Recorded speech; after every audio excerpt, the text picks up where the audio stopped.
Hello friends, welcome back to my channel. আমার নতুন একটি ব্লগে তোমাদের সবাইকে স্বাগত জানাই। আমি ভালো আছি, তোমরা কেমন আছো? আশা করি তোমরা সবাই ভালো আছো আর সবার সুস্থতা কামনা করে আজকের ভিডিওটা শুরু করছি। তো আজকের ভিডিওটা কি হয় না হয় পুরোটা কন্টিনিউ করতে থাকো, স্কিপ করো না। আশা করি আজকের এই ভিডিওটা তোমাদের খুব ভালো লাগবে।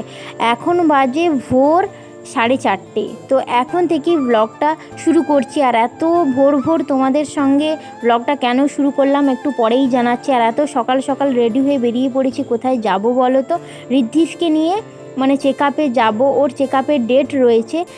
আর আজকে যাব কলকাতাতে, তাই জন্য এত রাত থেকে উঠে কাজকর্ম সেরে রেডি হয়ে বেরিয়ে পড়েছি সবাই মিলে। তো মা, বাবা, আমি ঋদ্ধিষকে নিয়ে বেরিয়ে পড়েছি কলকাতা যাব বলে। তো রাত থেকে রওনা দিচ্ছি কেন বলো তো? কারণ আমাদের বাড়ি থেকে কলকাতা যেতে প্রায় 5 ঘন্টা মতন সময় লাগে। তাই জন্য রাত থেকে রওনা দিচ্ছি যাতে তাড়াতাড়ি করে ওখানে পৌঁছানো যায়। কারণ ছোট বাচ্চা নিয়ে যাব, তো বেলার দিকে যাব না সেই কারণে। আর এই 3টে ব্যাগেজ হয়েছে, তো এই 3টে ব্যাগেজ নিয়েই যাওয়া হবে। আর বাবাও সঙ্গে রয়েছে। বাবা প্রথমে আসবে না বলছিল, কিন্তু এসেছে, ভরসা পাচ্ছিল না। তো স্টেশনে এসেছি, দেখো তখনও ভোরের আলো ফোটেনি।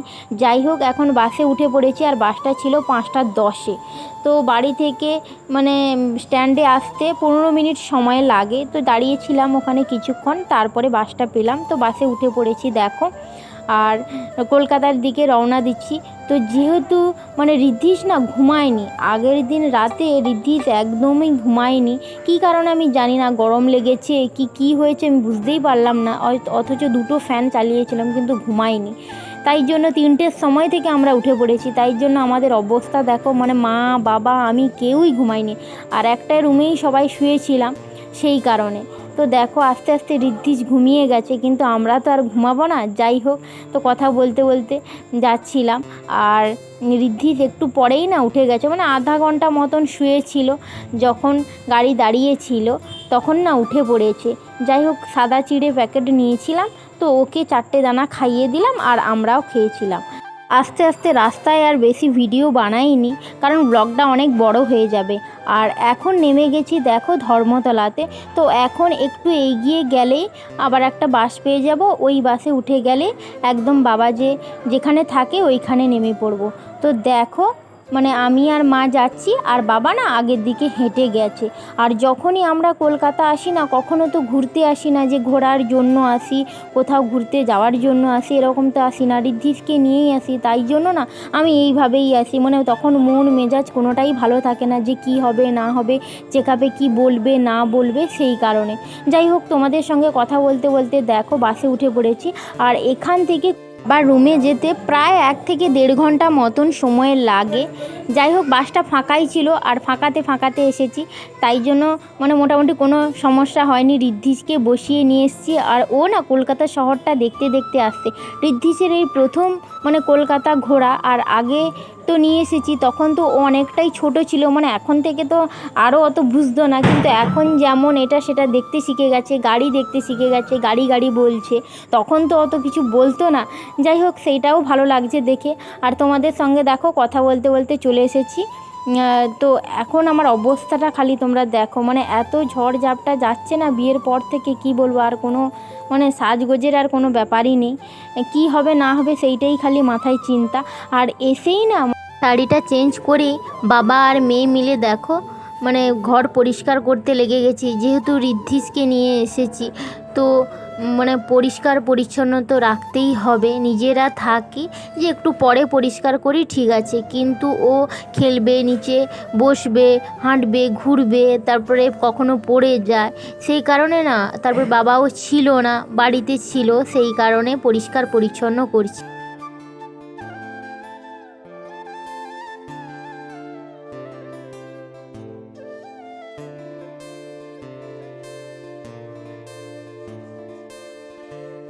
তো রাস্তা জার্নি করে এসে বাবা মেয়ে মিলে তো পরিষ্কার করছি। আর ওইদিকে মা ঋদ্ধিষকে নিয়ে আছে, কারণ ঋদ্ধিষকে একজন নিয়ে বসে থাকলে কাজ করা যায়। আর পরিষ্কার করার পরে দেখো রান্নার কাজে চলে এসেছি। বাবা মাছ নিয়ে এসেছিলো, মাছের ঝোল হবে, আলু পটল দিয়ে আর মাছের ডিম ছিল, এই মাছের ডিমের মানে বড়া করব। আর কিছু করব না, কারণ এখন আর করতে ইচ্ছে নেই, এত রাস্তা জার্নি করে এসেছি, তো এই দিয়েই খেয়ে নেব। আর একসঙ্গেই ঝোলটা করব, লঙ্কা দেব না, রিধিসেরও হয়ে যাবে, কারণ বুঝতেই তো পারছো এত রাস্তা এসেছি, তার উপরে কাজ করেছি, এখন আর করতে ইচ্ছে নেই। তো ও যেহেতু মানে সারা রাত আগের দিন ঘুমায়নি, তো এসেই খাওয়া দাওয়া করে দিতে না ও তাড়াতাড়ি ঘুমিয়ে পড়েছে, আর আমরাও তাড়াতাড়ি খেয়ে শুয়ে পড়েছিলাম। আবার বিকেলে উঠে রেডি হয়ে বেরিয়ে পড়েছি। কোথায় যাব বলো তো, কোথায় যাই না যাই সেটাও তোমাদের সঙ্গে শেয়ার করব। আর এইটা হচ্ছে আমার মায়ের শাড়ি, তো মায়ের শাড়িতে আমাকে কেমন লাগছে অবশ্যই কমেন্টে জানিও। তো রিদ্ধিসকে না নিয়ে গেলে তো নয়, ও তো খুব কান্নাকাটি করে, বিকেলবেলা যদি ওকে কোথাও না ঘোরাতে নিয়ে যাওয়া হয় ওর একদম মানে কি অবস্থা সে তোমরা পরে দেখলেই বুঝতে পারবে, খুব কান্নাকাটি করে। তাই জন্য ওকে প্রত্যেক দিনই বিকেলবেলা ঘোরাতে নিয়ে যেতে হয়। তাই আমি আর বাবা আর রিধিসকে নিয়ে বেরিয়ে পড়েছি। তো মা এত রাস্তা এসেছে, তো মায়ের তো হাঁটুর ব্যথা রয়েছে, সেই কারণে মানে হাঁটুর ব্যথাটা আরও বেড়েছে, তাই মা আর বেরোয়নি, আমি আর বাবা রিধিসকে নিয়ে বেরিয়েছি।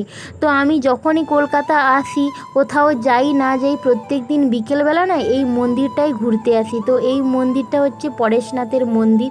আমি যখনই কলকাতা আসি রিদ্ধিসকে নিয়ে চেক আপে, তখনই তোমাদের সঙ্গে এই মন্দিরে আসি আর মানে শেয়ার করি কোথায় কি আছে না আছে।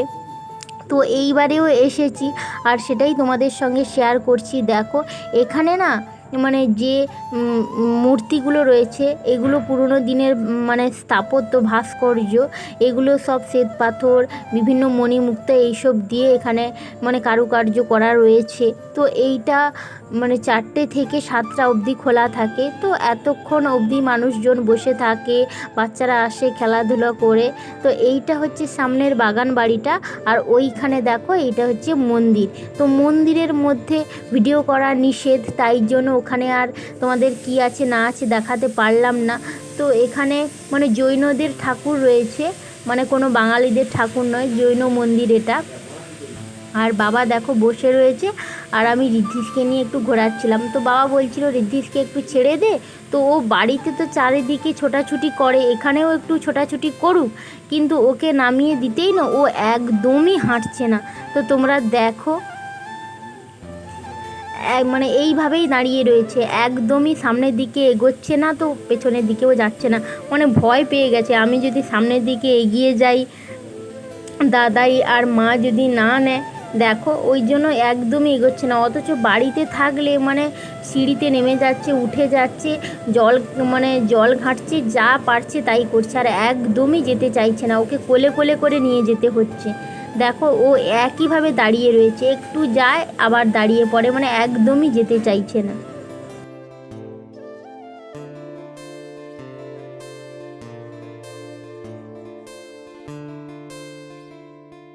এসেছিলাম তো বিকেল 5টা, আর এখন সন্ধ্যা হয়ে গিয়েছে, তো প্রায় 7টার কাছাকাছি, আর এটা 7টার সময় বন্ধ হয়ে যায়।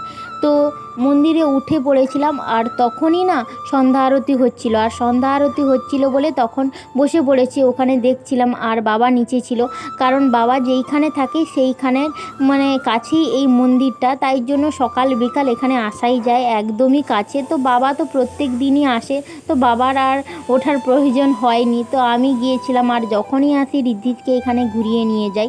আর বাইরের কারুকার্যটা দেখো, মানে থামের যে কাজটা তোমাদেরকে দেখালাম, এগুলো সব না পাথর কেটে কেটে করা, আর এত সুন্দর, তোমরা কতটা কি বুঝতে পারছো না পারছো অতটা জানি না, যাই হোক যতটা পারছি তোমাদের সঙ্গে শেয়ার করছি। আর আমি তো যখনই আসি তোমাদের সঙ্গে শেয়ার করি, তোমরা যারা রেগুলার ভিউয়ার্স আছো তারা অবশ্যই দেখে থাকবে।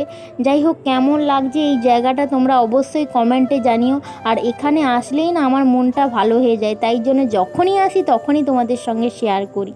মন্দিরে ঘুরতে ঘুরতে তো 7টা বেজে গেছে, তখন গেটও বন্ধ হয়ে গেল, আর বাড়িতে উঠিনি, একদম চলে গেছি দেখো তেলে ভাজার দোকানে। ওখান থেকে 4টে সিঙ্গাড়া নিলাম 4 জনের জন্য, দিয়ে বাড়িতে মুড়ি খাবো বলে। তো বাড়িতে এসে মুড়ি খাওয়ার পরে দেখো আবার রান্না বসিয়ে দিয়েছি, আর মায়ের শরীরটা খারাপ বলে না মা আর সেই দিন রান্না বান্না করেনি, তো আমি করছিলাম। একদিকে রিদ্ধিসের খাবার হচ্ছিল, আর একদিকে ঢ্যাঁড়স আলুর তরকারি আর ডাল বসিয়েছি, তো এইসবই মানে রান্না করছি রাতের খাবার।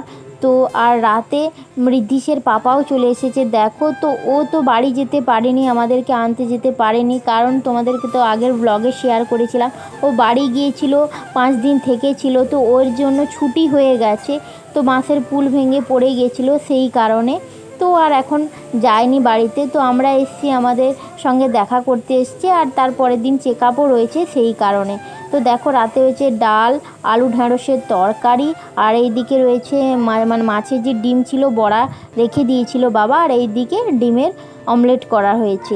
তো এই দিয়ে রাতের আজকের খাওয়া দাওয়া হবে। তো আজকের ভিডিওটা আর বেশি বড় করছি না, এখানেই শেষ করছি। কেমন লাগলো না লাগলো অবশ্যই কমেন্টে জানিও। ভালো লাগলে চ্যানেলটা সাবস্ক্রাইব করে পাশে থাকো।